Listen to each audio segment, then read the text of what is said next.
Bonsoir. Aujourd'hui, 4 février 2021, le monde entier célèbre la journée mondiale contre le cancer.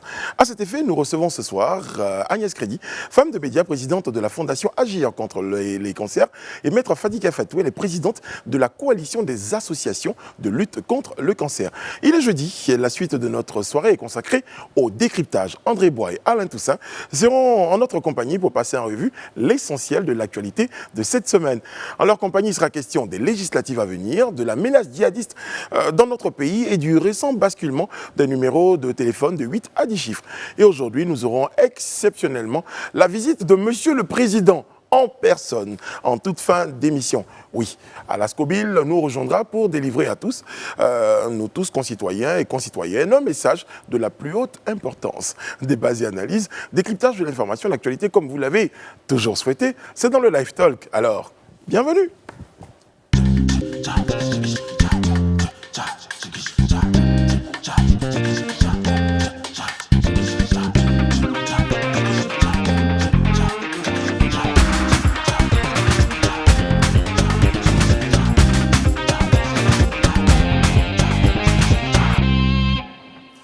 Oyez, bien bonsoir à ceux qui nous rejoignent. Si vous êtes là depuis le tout début, que vous suivez les programmes de l'AFTV depuis le tout début, on vous dit merci de choisir la télé sans filtre.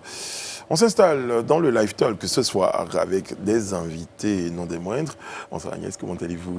Bonsoir. C'est toujours un plaisir de vous retrouver. C'est la deuxième fois et c'est avec beaucoup de plaisir, je peux vous le dire. Plaisir partagé. J'aime la coupe de cheveux là. Le tien, on sait jamais. Oh oui, franchement. Le beau en plus, t'as pas idée. Ouais. Je crois que j'aime beaucoup. Bonsoir madame.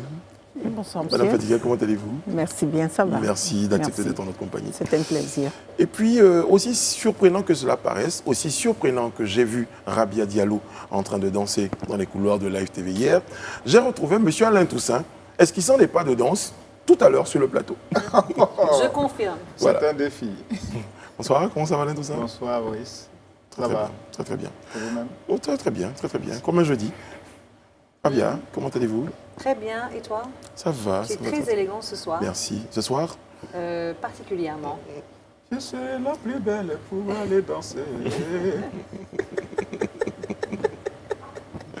Je crois que j'aurais dû m'arrêter sur la coupe de cheveux.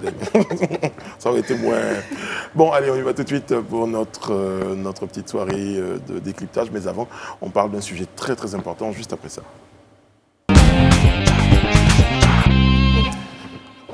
Alors, on aborde une question importante. On vous le disait, le monde entier célèbre donc la journée internationale de lutte contre le cancer. À cet effet, nous avons donc sur notre plateau Agnès Crédy et madame Fadiga Fatou. Agnès Crédy, journaliste. D'ailleurs, je vous demande tout de suite la permission de vous garder avec nous jusqu'à la fin de cette émission. Pour des risques.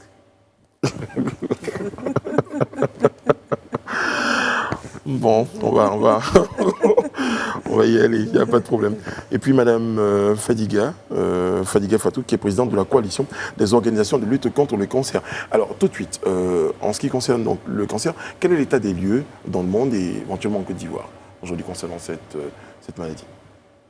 Écoutez, merci de nous donner l'occasion de nous exprimer en cette journée si importante. Le cancer, vous l'avez dit tout à l'heure d'ailleurs dans une de vos émissions que je suivais, est la première cause de mortalité dans le monde. Ce n'est pas la Covid-19. Et nous espérons que la Covid-19 ne s'installera pas pour dépasser le cancer. Non. Parce que, s'agissant du cancer, il y a des solutions. Et il est possible d'éviter énormément de cancers. Beaucoup de mesures sont prises, beaucoup de plans sont envisagés et des programmes ambitieux permettent d'éviter une bonne partie des cancers. On dit jusqu'à 40% des cancers peuvent être évités, c'est une bonne nouvelle. Mais cela demande la mobilisation de chacun de nous, la mobilisation individuelle et la mobilisation collective.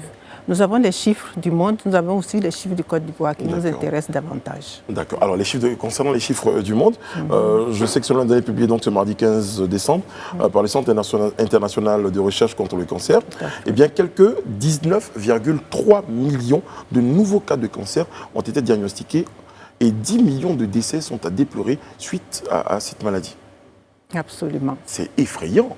Et, il apparaît que plus de la moitié des personnes qui sont déclarées porteuses du cancer au cours de l'année 2020 ont perdu la vie. En Côte d'Ivoire, c'est autour de 68%. C'est énorme. C'est énorme lorsque l'on sait qu'il y a des cancers qui peuvent être évités. Wow. Combien de cas en Côte d'Ivoire? En Côte d'Ivoire, 17 300 nouveaux cas en 2020, avec 11 760 décès. Tout cancer confondu. Et il faut noter que le cancer du sein est le cancer le plus fréquent en Côte d'Ivoire. C'est un cancer féminin. Il y a quelques hommes qui sont touchés par ce cancer, mais c'est essentiellement une maladie féminine. Et c'est le cancer le plus mortel en Côte d'Ivoire.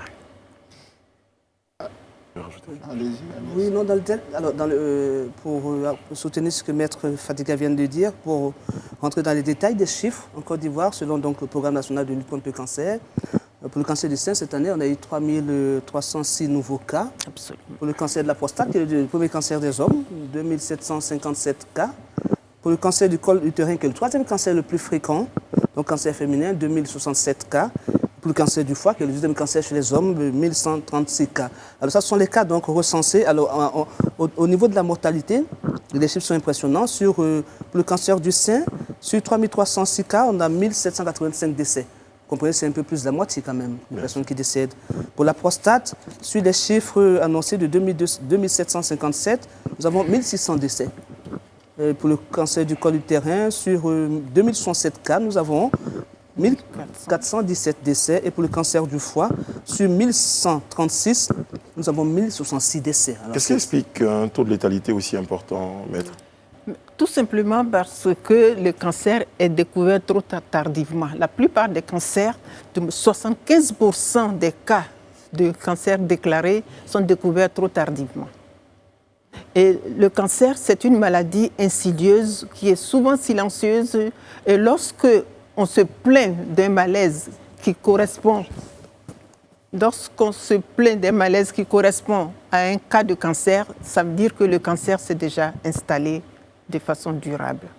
Parce que c'est dû à une situation qui évolue lentement. Par exemple, si vous prenez le cancer du foie, qui est dû généralement à l'hépatite virale, B ou C, mais c'est un virus qui va rester dans le corps humain pendant 15, 20, 30 ans. Alors pour ralentir justement ces chiffres, est-ce qu'il ne faudrait pas mettre l'accent sur le dépistage, voilà, et mettre des moyens et peut-être même instaurer une sorte de contrôle obligatoire tous les 2 ou 3 ans pour justement limiter les dégâts. Proposition de M. Alain Toussaint, mais déjà, qu'est-ce qui est déjà fait sur ce sujet? Ce qui est déjà fait, c'est déjà toute une stratégie qui est mise en place par le ministère de la Santé, à travers le Programme national de lutte contre le cancer et à travers les ONG engagées dans la lutte contre le cancer, notamment la coalition des organisations de la lutte contre le cancer, qui est une plateforme qui rassemble justement beaucoup d'ONG engagées qui tentent de mettre en commun leur synergie pour amorcer donc un combat contre cette pathologie qui est un combat rude qu'il faut pouvoir mener et gagner. Alors donc, ce sont des campagnes de sensibilisation.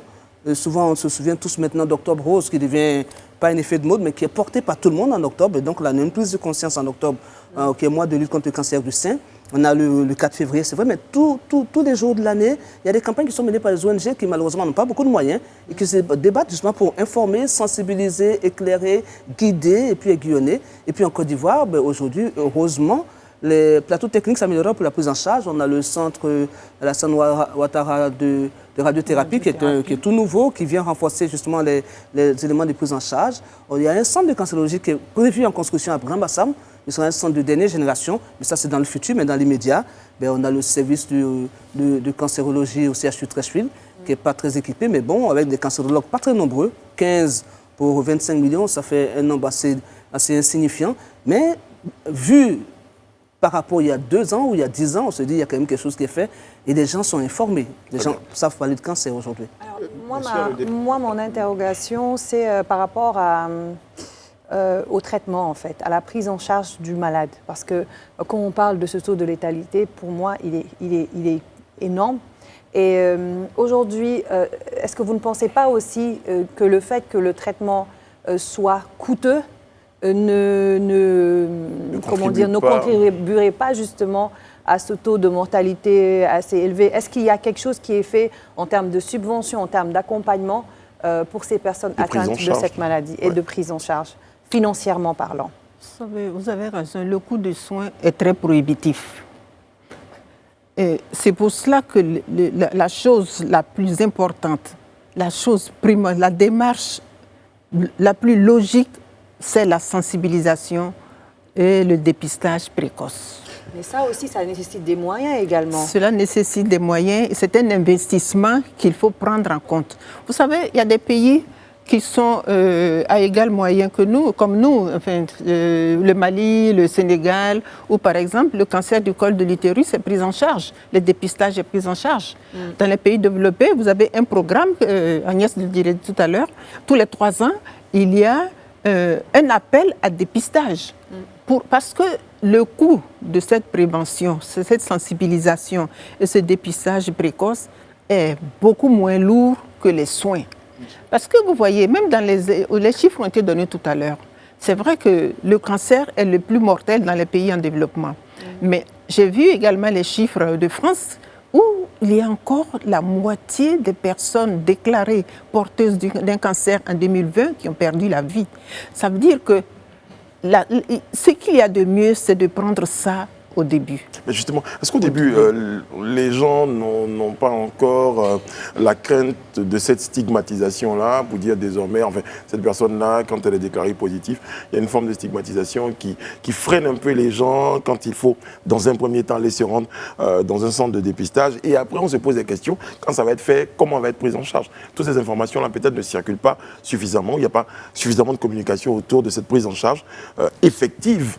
Moi, je pense que l'idéal pour nous, quand on parle de sensibilisation, c'est d'amorcer la stratégie dès l'enfance, dès l'école primaire, dès le collège, dès le lycée, dès l'université, pour que les enfants prennent l'habitude de bien se comporter. L'alimentation est un des grands facteurs de risque en matière de cancer. Donc déjà, ça veut dire qu'on mange mal. Après, il y a l'environnement. Je dis en termes de conditions de vie, de stress, de prise en soin de son propre corps, connaissance de son corps. Donc il y a ces questions qu'on ignore qui installent une pathologie assez lourde parce qu'on n'a pas pris le temps dès l'entame de connaître ce que c'est. Vous avez dit quelque chose tout à l'heure, Agnès Crédit, il y a encore beaucoup de choses qu'on ignore autour du cancer. C'est ça, tout à fait. C'est une question d'ignorance. Ouais. C'est ça, tout à fait. C'est cette ignorance qui est la pire des maladies quand on parle de cancer, justement.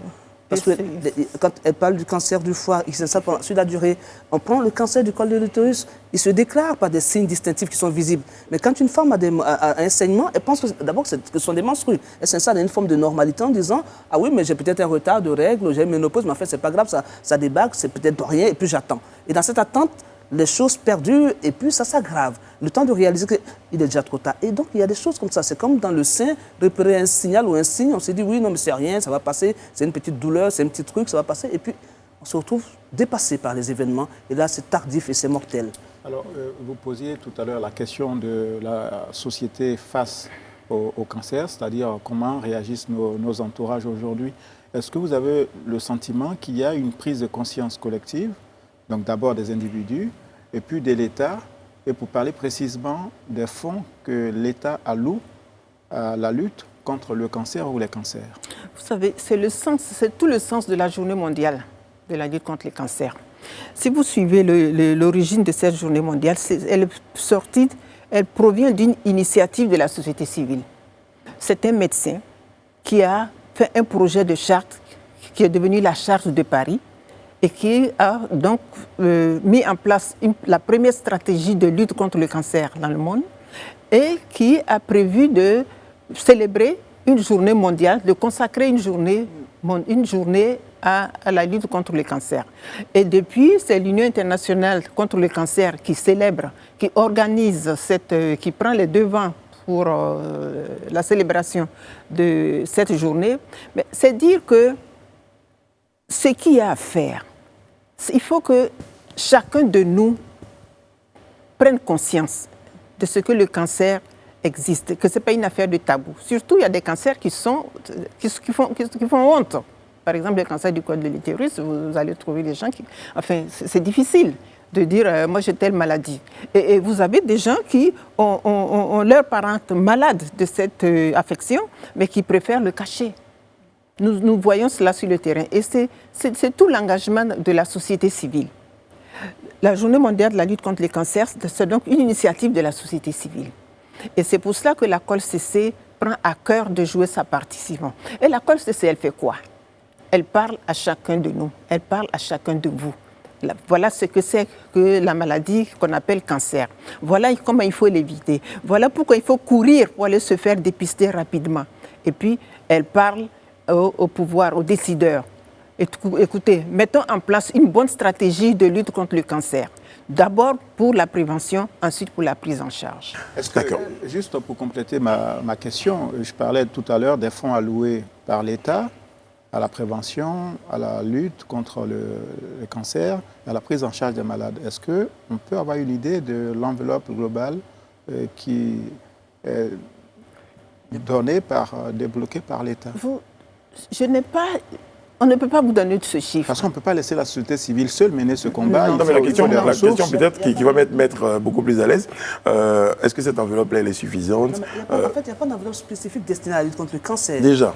Il y a une enveloppe globale pour la politique sanitaire en Côte d'Ivoire. Qui est déjà des sujets insuffisants.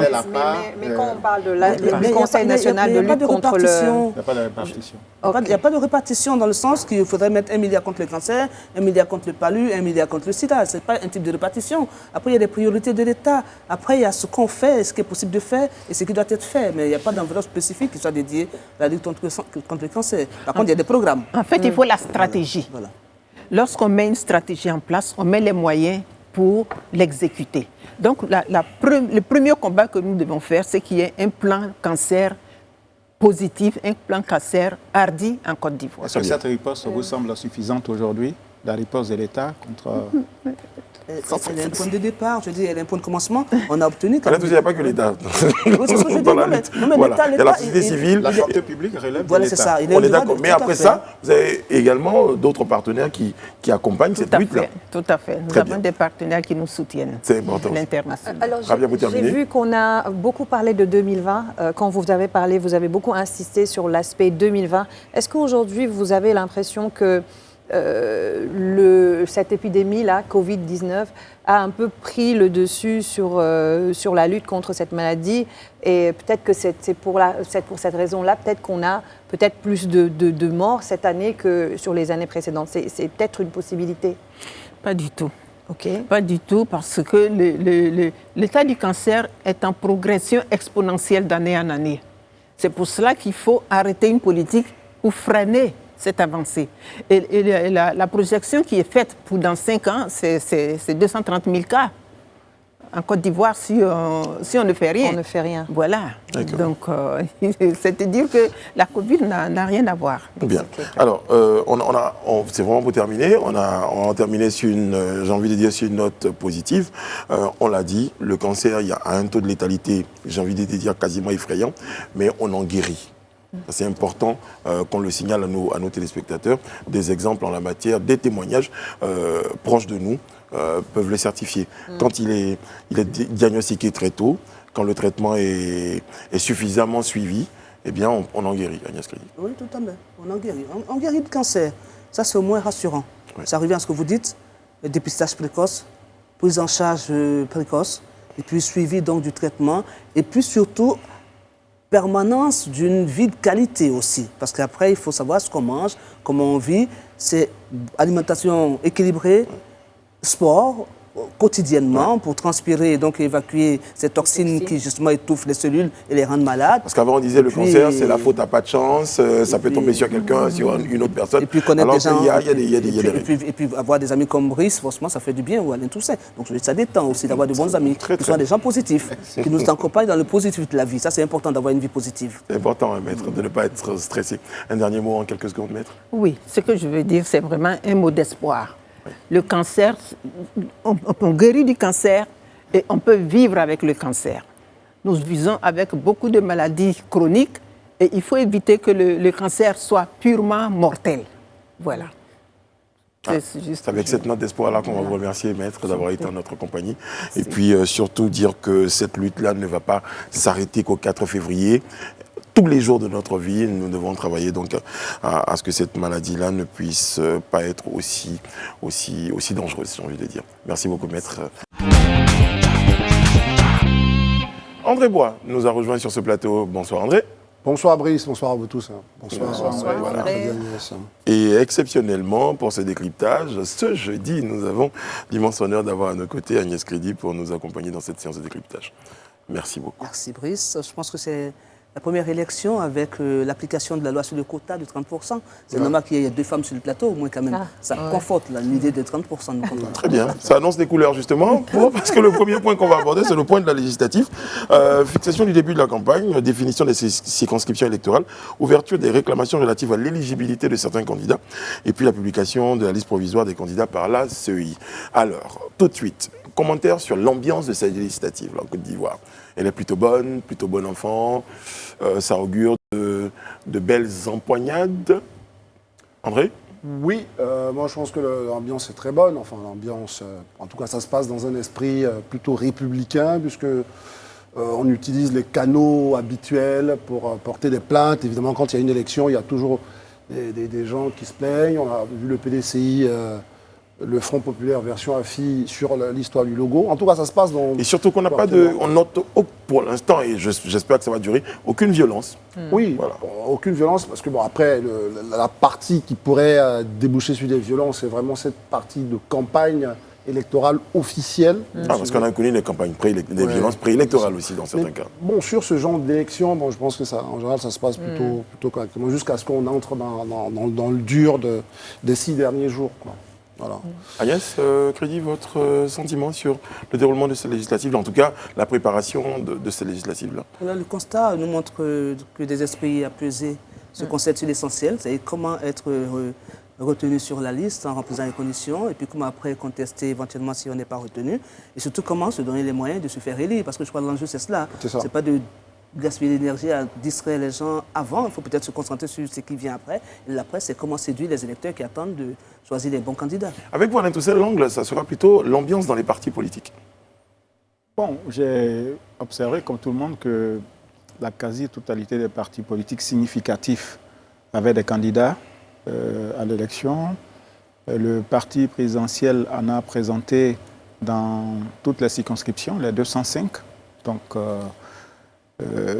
qui se positionne clairement comme étant l'un de ceux qui veulent et se donnent les moyens d'avoir la majorité. Ensuite, il y a le PDCI, le FPI et les 2 tendances du camp Gbagbo.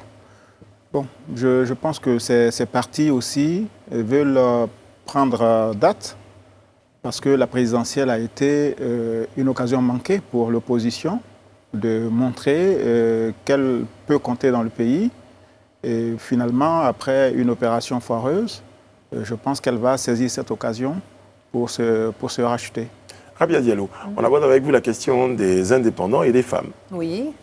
Alors, moi, ce qui m'a quand même soulagée, c'est de voir que cette année, on en a eu énormément, beaucoup plus même que, enfin, à peu près le même nombre de candidats que le nombre de candidats qui sont inscrits sur les 2016, listes, voilà, etc. Et au-delà de ça, le fait qu'on ait quand même ce quota-là qui a été imposé et qui a été respecté, on en a parlé hier ici avec le président de la commission électorale indépendante.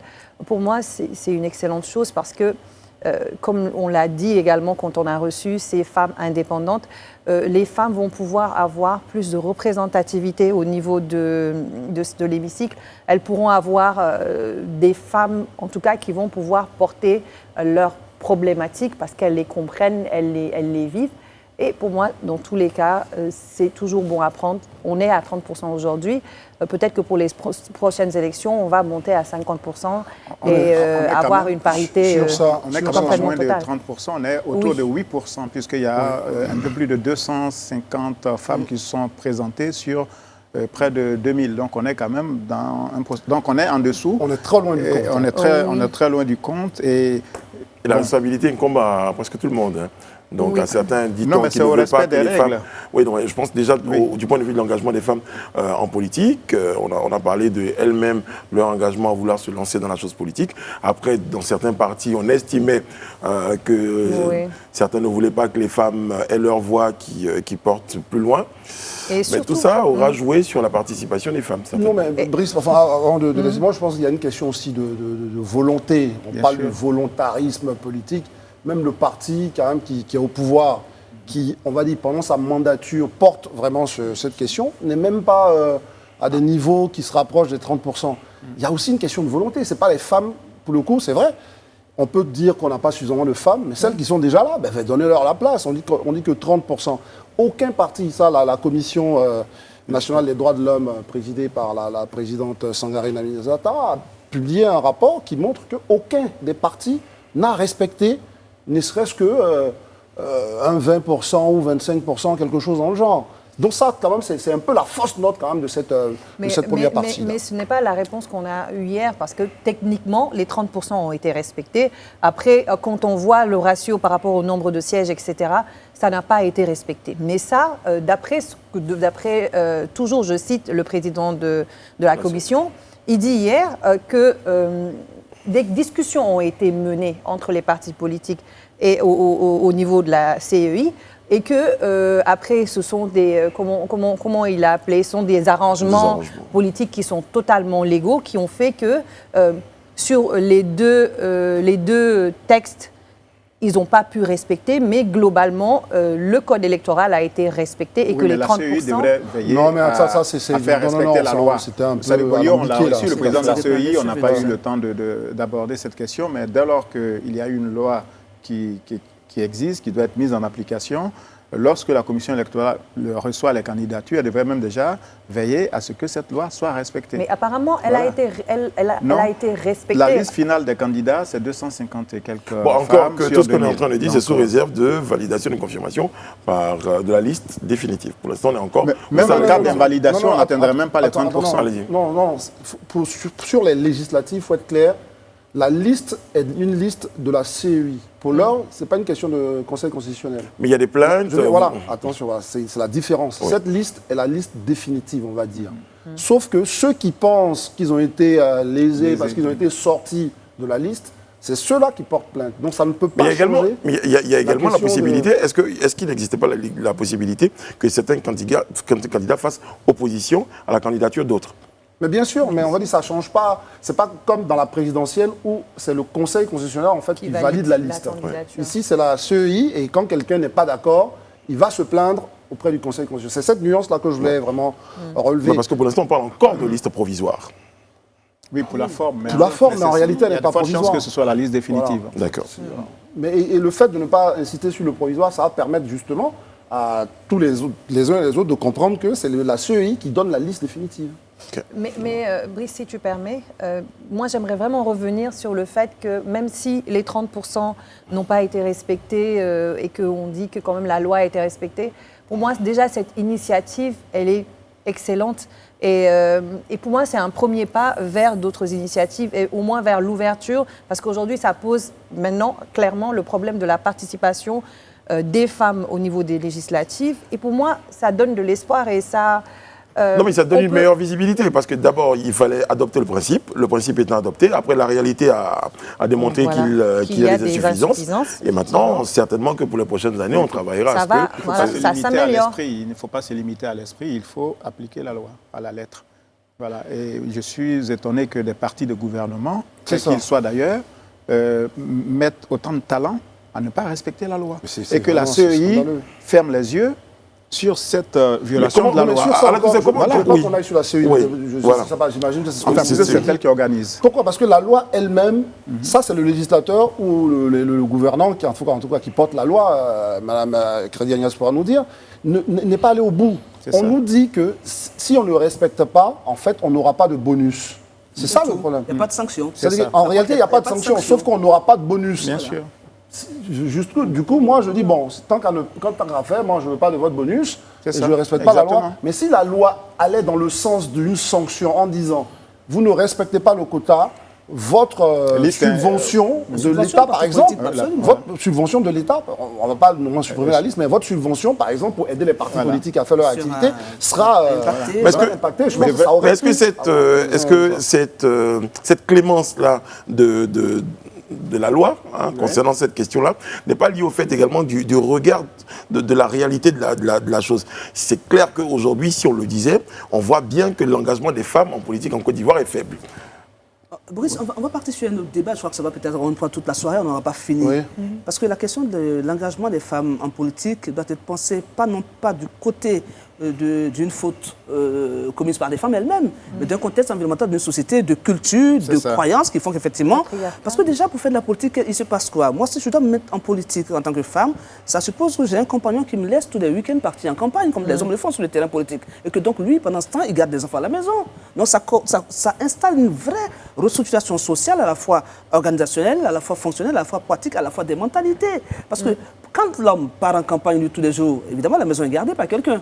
Ça suppose que quand l'un n'est pas là, l'autre est capable de partir. Et qu'on est capable de comprendre que si la femme veut faire de la politique, il faut que les hommes comprennent qu'il y a aussi des engagements à prendre à un certain niveau de l'organisation du couple, de la famille, de la société. Donc c'est tout un travail à plusieurs niveaux. Il ne suffit pas de dire qu'on vote une loi. Quand on vote la loi, qu'est-ce qu'on fait? C'est pour ça que je disais que peut-être que la sanction, c'est pas le moment pour la sanction. Mais ils auraient parce qu'on a besoin de faire évoluer les choses. Ils auraient pu, dans les partis politiques, imposer à un moment donné, dire écoutez, c'est pas 30% qu'on ne trouve pas dans les partis politiques. Quand il s'agit de faire du militantisme et de faire des élections, organiser des meetings pour soulever les chaises et pour faire la cuisine et distribuer les t-shirts, on trouve beaucoup de femmes pour faire ça.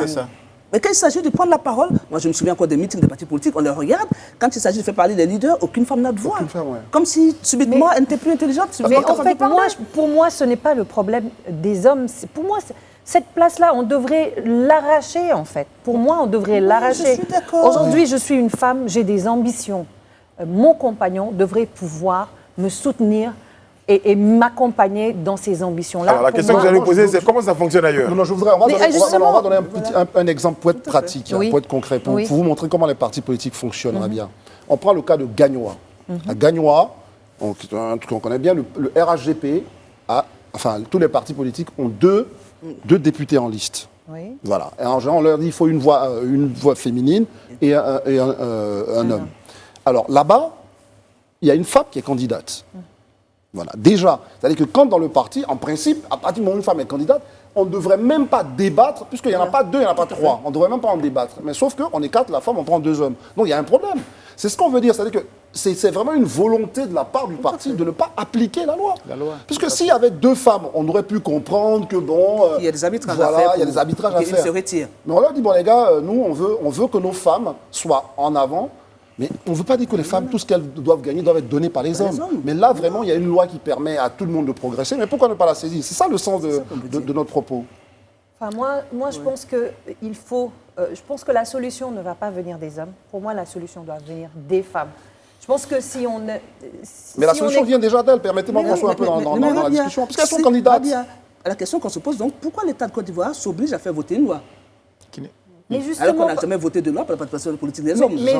C'est qu'on comprend bien qu'il y a un problème. Il y a un problème. C'est parce que si on vote une loi, c'est bien pour régler une situation d'injustice, parce qu'on se dit, il y a un problème, on ne peut pas avancer autrement. Il faut peut-être créer des conditions légales pour faire en sorte qu'on puisse appliquer des dispositions qui sont prises par la loi. Autrement, on ne le ferait pas. Je suis tout à fait d'accord. C'est pour ça. S'il y a une loi, c'est qu'il y a besoin de faire quelque chose pour avancer. Je suis tout à fait d'accord. Mais dès l'instant où la voie est balisée, pour moi, il y a un travail de solidarité féminine à faire derrière. Aujourd'hui, pour moi, si vraiment on fait tout pour faire entendre notre voix et qu'on se rend indispensable dans un milieu, on peut, je veux dire... Mais les femmes sont déjà indispensables. Mais elles sont indispensables jusqu'à quel point? Ah non, parce que quand les gens... Vous voyez ce que je veux dire? Jusqu'à quel point? Je vais revenir à l'exemple qu'André prenait. Alors aujourd'hui, le parti dit, bon, écoutez, nous, on a deux hommes, on va prendre le risque. C'est-à-dire, on arbitre. On a deux hommes, on n'aura pas de bonus, mais on est sûr qu'avec ces deux hommes, on peut gagner. Non, mais il y a le fait qu'on soit sûr de gagner, et écoutez, Brice, on est d'accord là-dessus, mais il y a une chose, partout où il y a eu des avancées, parce que quand même, bon, on ne descend pas on prend des risques. Mais non, on ne descend pas de nulle part. Pour expliquer que dans des pays qui ont une histoire plus longue que la nôtre, ils ont été obligés de passer par là. Donc ce qu'on veut faire comprendre, c'est que notre seule volonté seule de femme ne suffit plus. Parce que c'est ça ce qu'on veut faire comprendre. Évidemment que les femmes sont là, elles sont déjà là, la preuve. dans tous ces partis-là, il y a des femmes qui étaient candidates, mais elles n'ont pas été choisies. Donc ça veut dire que le sens de la loi, c'est ça. Maintenant, est-ce qu'elles n'ont pas été choisies, André, justement, Oui. est-ce qu'elles n'ont pas été choisies parce qu'elles sont femmes ou elles n'ont pas été choisies parce que, objectivement, on pensait qu'elles ne pouvaient pas faire le poids face à d'autres candidats? C'est pour quelle raison? La question de la victoire d'un candidat qui représente un parti politique peut se jouer à deux niveaux. Le premier niveau, c'est que le parti met en branle sa machine. C'est ça. C'est pour ça que le parti désigne. Met en branle toute sa machine pour dire, écoutez, nous, voici notre candidat, on l'accompagne. Deuxième niveau, la personne a une légende personnelle, donc ça se construit. Mais ça se construit sur la durée. Ça se construit, exactement, parce que j'allais le dire, est-ce qu'en amont déjà, le parti ne prépare pas Mais pourquoi cette question serait posée pour les femmes? C'est ce que moi je comprends pas. Mais c'est également pour les hommes, c'est également pour les jeunes. Donc, donc ça veut dire que, justement, le problème est toujours là, parce qu'ils sont engagés, on l'a dit. À partir du moment où ils sont engagés, évidemment, on devrait les choisir. C'est ça où on ne comprend pas. Vous voyez le raisonnement. C'est-à-dire qu'on pose la question comme si une femme est assise là, au foyer, et puis on dit, elle n'a rien demandé, on dit, il faut la mettre candidate. Mais non, elles sont déjà engagées. Et donc, manifestement, on devrait pouvoir le choisir, mais on ne le fait pas. Donc ça pose problème. Mais André, moi, ce que je veux dire, c'est que moi, je suis une femme et que je suis dans une institution, que dans un groupe, et qu'aujourd'hui, je sais que j'ai le poids et que j'ai le sentiment de vivre une injustice, on ne me choisit pas, je démissionne. Je veux dire, je réagis, je ne reste pas à ma place. Je ne me cantonne pas à cette place dans laquelle on veut me cantonner. Je réagis parce que je sais que j'ai un poids. Je sais que si je démissionne, ça peut faire mal. Je fais ce que j'ai à faire, je fais des choix, je prends des risques, mais je ne vais pas... Parce que pour moi, c'est accepter une forme d'injustice. Vous avez raison, Rabia. On a ce cas. La seule femme qui est présidente du conseil régional s'est comportée comme vous l'avez fait. Elle était candidate au nom de ce parti qui n'a pas validé sa candidature. Elle est partie en indépendante. Elle a été élue. Voilà. Mais oui, tout le monde n'a pas la capacité de faire ce qu'elle a fait. Si ces femmes-là n'ont pas cette capacité à faire entendre leur voix déjà dans ce petit groupe, comment est-ce qu'elles voudraient avoir cette capacité à faire entendre leur voix à l'hémicycle et porter la voix du peuple? Vous voyez ce que je veux dire? C'est pas une question d'homme ou question de femme. Pour moi, c'est une question juste d'être humain, de légende personnelle, de combat et de valeur. Oui, mais alors, on revient à la question, pourquoi l'État ivoirien a fait voter une loi pour un quota de 30%? C'est parce qu'il y a un problème. C'est peut-être des femmes qui se sont battues pour cette loi. Mais non, parce que nous, on se battait pour arriver à un quota de 50%, nous, plutôt qu'on demandait. Moi, j'étais dans la plateforme des ONG qui ont lutté pour obtenir cette loi-là. Notre réseau... Il y a eu combien de femmes dans ce groupement-là qui se sont battues par rapport au nombre d'hommes qui se sont battus? Vous voyez ce que je veux dire? Oui, ce sont les femmes qui ont mené ce combat plutôt pour obtenir ça. Donc ça rejoint ce qu'on est en train de dire, les femmes se sont battues. Il y a également des hommes qui se battent pour les femmes. Mais justement, c'est pas qu'un combat de femmes pour les femmes. C'est un combat de féministes, entre guillemets. Non, sur le plan, on n'est pas d'accord. Mais laissez-moi finir. Ce qu'elle a dit, ça rejoint exactement ce que je dis. Des femmes ont considéré qu'elles vivaient dans l'injustice, il y avait une sorte d'iniquité. Elles se sont battues pour qu'on impose ce quota-là. Ça a été un combat de femmes pour les femmes. Et c'est ce même combat qui doit être mené dans les micro-environnements pour aujourd'hui que ces femmes-là soient représentées. C'est pourquoi je dis qu'on doit arracher notre place. Rabia, excusez-moi, mais vous l'avez souvent répété, mais je voulais vraiment qu'on essaie de vous apporter 2-3 arguments. La dame... Et on finit avec ça. On finit avec ça. Oui, c'est passionnant, mais voilà le sujet, c'est ça. Et on en a parlé. Cette dame qui a été élue présidente du Conseil général à l'époque, mais c'est une seule femme. Ce qu'on veut faire comprendre ici, c'est que la loi arrive parce qu'il n'y en a pas assez. Donc là, je vous rassure, il y a beaucoup de femmes qui sont des candidates indépendantes. Mais nous, la communauté nationale, nous finançons les partis politiques. Et donc cette dame-là, elle se retire du financement national pour aller être candidate. Et puis, mais malheureusement, elle va perdre. Et donc finalement, on n'aura pas progressé. Donc à un certain moment, on s'est assis, on dit, bon, nous, on met notre argent dans les partis politiques, voici nos exigences, faites 30%, et il faut qu'ils respectent cette loi. C'est ça. Mais on ne dit pas que les femmes ne luttent pas, elles le font, mais pourquoi il faut les accompagner. On s'est réunis pour adopter ces lois. Très bien. Alors, termine Agnès. Non, parce que le changement est trop lent. À un moment donné, quand le changement est trop lent, il faut le booster un peu. Et c'est ce que veut faire cette loi. Booster un peu pour justement équilibrer les choses. C'est pas équilibré, mais déjà 30%, on entend les autres voix différentes. Voilà. On entend les diversités des voix dans notre pays. Et puis tous les combats sont à mener, toutes les forces sont attendues pour que justement cet objectif-là soit atteint. Notamment. C'est un minimum 30%, il faut arriver à 50%. C'est bien dit. Sur ce, on va aborder un autre point aussi important, c'est la sécurité. Et cette menace contre la Côte d'Ivoire et le Bénin, c'est le patron de la DGSE qui a lancé le 1er février 2021, il y a des cellules dormantes, il y aurait en tout cas des cellules dormantes de ces organisations terroristes-là dans nos pays. Et ça fait peur. Bien sûr. Oui. Non, André? Faut pas, non, je ne dis pas non, mais enfin, il ne faut pas non plus céder la psychose. Une chose est sûre, il ne nous l'aurait pas dit qu'on en serait convaincu. Forcément, évidemment, qu'il y a des gens, des djihadistes, qui veulent imposer leur façon de penser. Et comme la société ne marche pas comme ils veulent, ils vont utiliser des moyens de violence. Ça, c'est connu. Et je pense qu'ils sont là. Mais le désavantage de cette annonce-là aussi, c'est de permettre de mettre en alerte les forces de sécurité, également les populations. Ah ben, évidemment. Parce que dans certains pays, malheureusement, ces personnes-là ont cohabité et ont même bénéficié de complicité. Et ça, c'est... Oui, mais je pense que le porte-parole du gouvernement l'a dit, hein, que l'État ivoirien est bien au courant de tout cela déjà. Donc, je veux dire, à un moment donné, ce n'est pas de le dire qui fait savoir qu'on sait. On peut le savoir sans le dire, parce qu'il s'agit quand même de stratégie de sécurité qu'à un moment donné, on est quand même dans ce qu'il y a secret défense et de ne pas alarmer les populations non plus. Je pense que l'intérêt de cette déclaration, c'est plutôt d'interpeller nos partenaires qui nous accompagnent, de ne pas forcément réduire les forces de défense, parce qu'à un moment donné, je crois que la France est en train de penser à réduire sa présence donc, au Mali, et à un moment donné, ça peut être quand même quelque chose à revoir autrement. Ça pose problème. Je crois que ça pourrait poser problème, tout à fait. Tout à fait. Je pense que le rêve des djihadistes, c'est d'étendre justement leurs opérations jusqu'au Nigeria, au-delà du Bénin, jusqu'au Nigeria, voire même à la frontière entre le Cameroun et le Nigeria. Et je pense que cette annonce qui a été faite par la DGSE est une annonce quand même qui vise à alerter. Je ne pense pas que ce soit pour créer forcément la psychose. Nous sommes dans un environnement quand même qui est très troublé par les situations sécuritaires au Burkina, au Mali, au Niger. Aujourd'hui, nous avons des frontières qui sont poreuses et nos États n'ont pas toujours les moyens de surveiller les frontières et même l'intérieur de leur propre territoire. Après la question tout ça qu'on se pose, c'est l'opportunité de cette annonce qu'on a finalement rendu public. Aujourd'hui, les services de sécurité, les services d'espionnage, de contre-espionnage, les services se parlent, ils ont des réunions secrètes. Mais quand on annonce comme ça, qu'est-ce qu'on recherche en fait finalement? Mais c'est de dire aux terroristes, à ceux qui planifient des opérations criminelles, qu'on les regarde, qu'on les observe et que les États, les gouvernements sont informés. Aujourd'hui, la France coopère avec tous les pays de la sous-région, échange d'informations entre les différents services de renseignement. Et de temps en temps, il est aussi bon de faire savoir à l'ennemi qu'on le suit à la trace. Mais alors ça j'ai du mal à comprendre. On le sait, mais qu'est-ce qu'on fait? Ah ben, nos services travaillent. C'est-à-dire on ne met pas sur la place publique le travail qui est fait. Pour pouvoir réagir. Non, mais justement, on leur dit que... Bien sûr. Mais au-delà de ça, je pense que la population aussi, elle a une grande part de responsabilité. Aujourd'hui, si on informe la population qu'il y a une menace terroriste, c'est pour lui dire...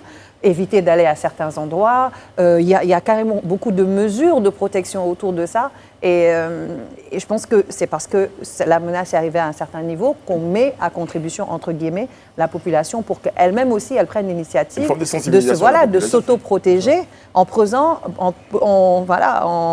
les mesures. Elle coopère avec les autorités. C'est-à-dire que s'il y a des individus suspects, sans vouloir forcément ostraciser des individus, mais des mouvements, c'est de les signaler aux autorités. Et c'est le minimum. Ça se fait partout dans tous les pays. Et sans vouloir tomber aussi dans la délation facile, il faut quand même qu'on soit conscient qu'il y a des gens qui n'ont pas la même vision que la majorité justement des pays qui fonctionnent plutôt bien. Tous les courants religieux qu'on fonctionne, donc il n'y a pas de raison qu'un veuille nous imposer. Mais quand je dis imposer, on parle de nation là. Sa civilisation. Donc il faut quand même à un certain moment que la population soit au courant pour aussi dénoncer, pour appeler, pour alerter les autorités sur un certain nombre de comportements. Non, je pense sur la question de Brice concernant le fait qu'on le dise. Mais c'est très bien. Et Agnès nous l'a dit, il faut qu'on dise à un certain moment aux fauteurs de troubles que ne vous en faites pas, on sait, mais comme on est un État sérieux, nos États sont sérieux, c'est ça aussi la démocratie. On ne se lève pas pour dire juste on a entendu et puis on va attraper quelqu'un. Sauf que sachez qu'on travaille pour réunir dans une démocratie des éléments contre vous. Et puis c'est un peu la guerre de l'information. C'est-à-dire que les djihadistes, quand ils mènent leurs opérations, ils les médiatisent à grands frais, à grand renfort de publicité sur des chaînes internationales. Donc les États aussi, c'est une manière aussi de déjà commencer cette relation, ce corps à corps avec ces forces illégales. Et je crois que c'est bien fait de le faire savoir, de sensibiliser, afin que chaque citoyenne et citoyen, et chaque citoyen dans notre pays soit informé et prenne les dispositions. Ça permet en tout cas de tirer la sonnette d'alarme pour qu'on ouvre l'œil et le bon, d'accord, et qu'on soit très vigilant sur ces questions de sécurité-là. Les forces de sécurité font leur travail, les populations feront le leur et tous ensemble, on vivra dans un monde où il y en a. Juste un mot, et le contexte politique actuellement qui est apaisé est aussi favorable à ce que les forces de défense et de sécurité se concentrent sur la mission régalienne qui est la protection des biens et des personnes. Parce qu'effectivement, donc c'est important. Ces terroristes-là souvent profitent de ces crises pour pouvoir véritablement de l'État fait le lit de ces mouvements terroristes. Très bien. Alors, petit rappel donc, concernant donc, le dernier point, c'est le basculement de 8 à 10 chiffres. Il y a un nouveau plan pour 50 ans qui est censé donc offrir plus de possibilités. Pour l'instant, certains ont noté quelques désagréments. La RTCI d'ailleurs a produit un communiqué où il s'excuse de ces désagréments. Il avait déjà prévenu, peut-être que ce n'était pas forcément... C'est la catastrophe. Bon, il avait dit que c'était... On relativise. Il n'y aura pas de débat dessus, messieurs. C'est juste un petit rappel, on en a parlé. Donc je voulais juste évoquer donc, les excuses. Non, les excuses et l'éclairage de la RTCI donc, qui promet que les choses rentreront dans l'ordre dans les prochains jours. Sur ce, on marque une pause avant de recevoir évidemment le président. Normal. Nous sommes de retour et ce n'est pas tous les jours que ça arrive qu'on ait la visite du président sur ce plateau.